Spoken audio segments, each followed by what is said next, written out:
I recently spoke with Edward Snowden, a military contractor who revealed government secrets and now lives in exile. Did Snowden do the right thing? After researching this, I now think he did. You decide.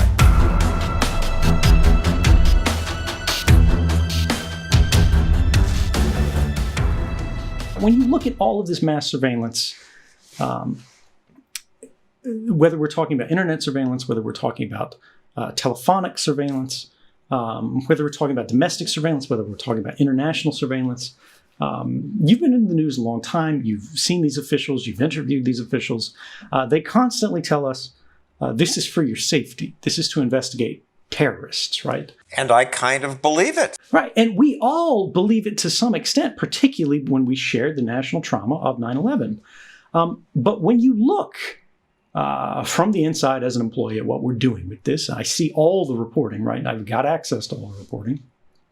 And then you look at things that happen in the wake of scandal. For example, after I came forward, Obama, who was facing extraordinary pressure, appointed 2 independent commissions to investigate these programs because he was trying to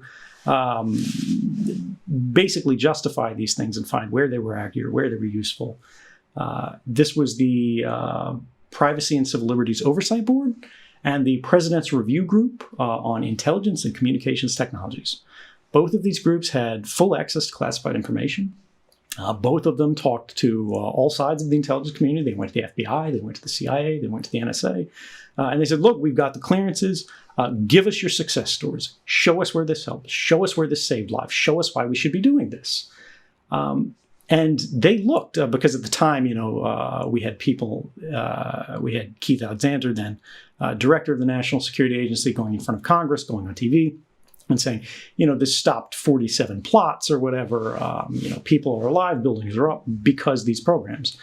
Well, Barack Obama's own investigations into this found that in the case of the very first program that we looked at, this was the mass surveillance of telephone records domestically, it didn't stop a single terrorist attack in more than 10 years of operation. And that's happening in secret, mind you, before it hits the front pages and all of that stuff.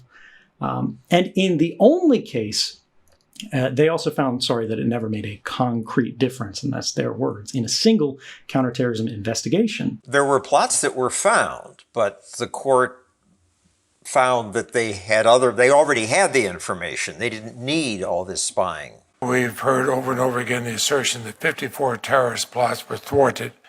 That's plainly wrong.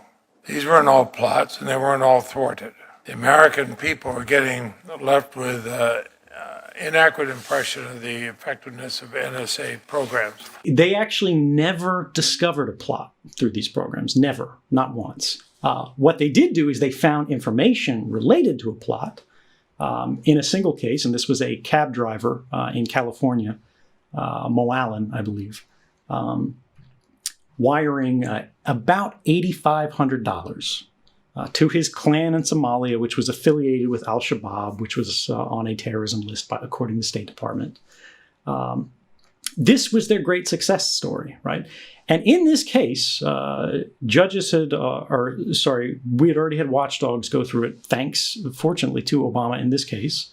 And now we have since had courts go at it and look at, confirm it was unlawful and it was unnecessary. And mind you, this is with access to the classified record, because they said by the time the government had enough information to look these guys up in the NSA database, CIA, FBI, whatever, they also had enough evidence to go to a court through traditional means and get a warrant without relying on all this, right? You didn't have to collect this by violating the rights of 330 million Americans, when you simply could have used the old traditional means of law enforcement to get exactly the same material from exactly the same companies without breaking the law. It's dozens of terrorist events that these have helped prevent. The tip of the iceberg in terms of numbers of terrorist attacks that NSA programs contributed to stopping was 54. Keith Alexander says these programs helped prevent dozens of terrorist events. The deputy director, the reason there hasn't been a major attack in the United States since 9/11 is not an accident. the number of terrorist attacks the NSA programs contributed to stopping is 54. That makes me feel safer when I hear that. Right, but we want to believe it's true, but it's not. This 54 number has been looked at intensively by advocates and apologists for the national security state, by critics of it, and since then it's boiled down again to, I believe, one case, and this one case in this is not Somalian wiring $8,500. I believe it's some guy with mental illness who was thinking about bombing a subway in New York. But it's the same context, the same thing. They didn't need this authority. It wasn't necessary. Because look, let's say you, John Stossel, work at the NSA. You do the job I did in my last position. You go in every day. You've got the desk in front of you with your keyboard connected to a system called XKeyscore.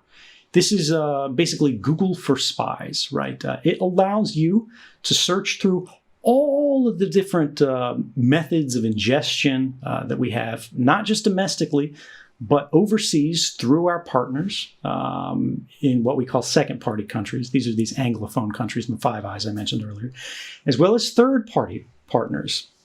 We have sensors, all over the world, some of them placed by hacking, some of them placed in data centers. And you can type anybody's phone number in, anybody's email in, any website in, any IP address for a phone or a computer, a laptop, and you can see all the traffic that has passed any of these sensors. You can write to your FBI analyst buddy and have them pull anybody in the world's basically a whole Facebook list of everything they've ever clicked on, anything that the Facebook pixel tracker was on the website for when they were reading things, their Amazon order history, everything they've typed into that Google search box ever. You have access to everything, right? And you want to stop a terrorist plot. How do you know who to look up? And this is why these programs don't actually stop terrorism. You have to have a seed. You have to have something to start your searches from. You have to have a cause for suspicion. Traditionally, under the Fourth Amendment, we require probable cause for these kind of investigations to begin. Police officers get a tip from someone. They notice something when they're working the beat. They know their communities. They see someone acting strange. They get a complaint, and they investigate on this basis, right?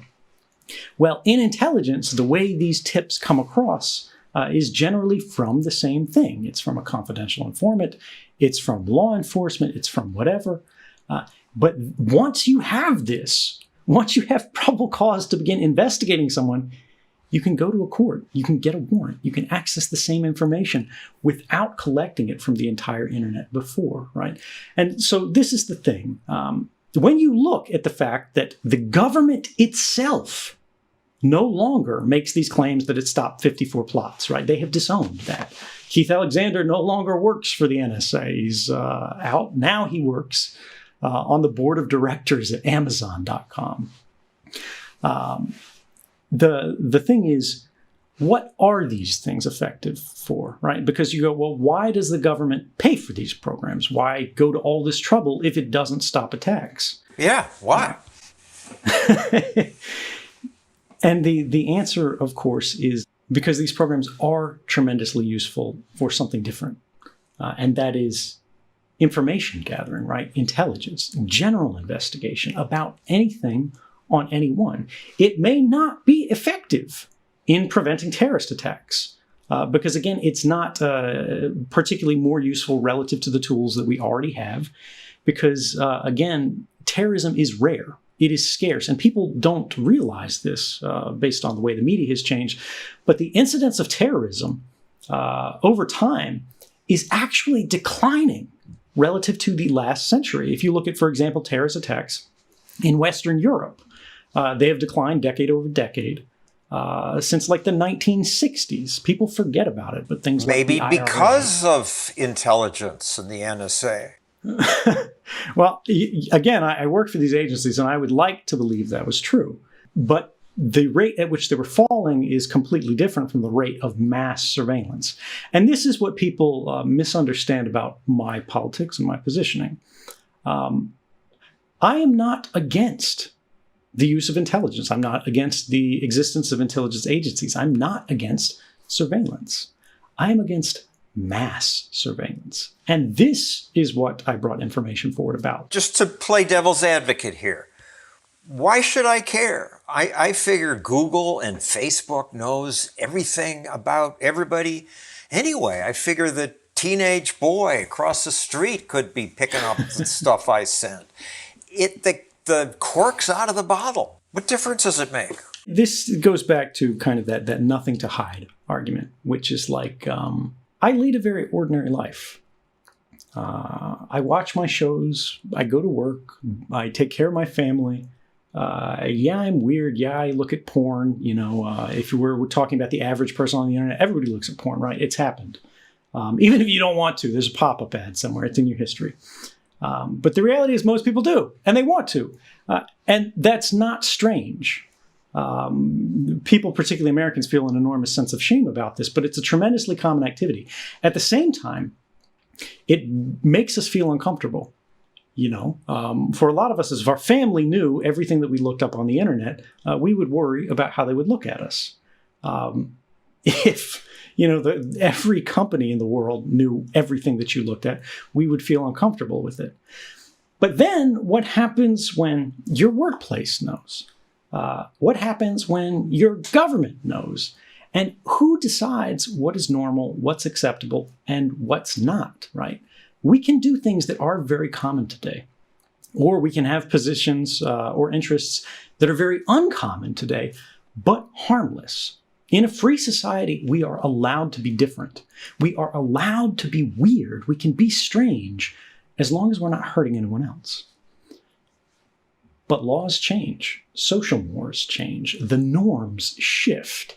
And once we are entered into this system where everything we've ever done, everything we were ever interested in, everything we've ever bought, everywhere we've ever gone, everywhere that we have, or anyone that we have ever talked to, is instantly captured at the moment it happens and memorialized in some database somewhere just waiting to be used, it will be used. And we already see this happening in places like China, right? We don't want to emulate China, where we have a social credit system, where things that you do which are harmless, which aren't hurting anyone, but institutions or railways or airlines or the Communist Party that sweeps into power or is already in power decides is disfavored and should be penalized, should be disincentivized. Now you can no longer get a job.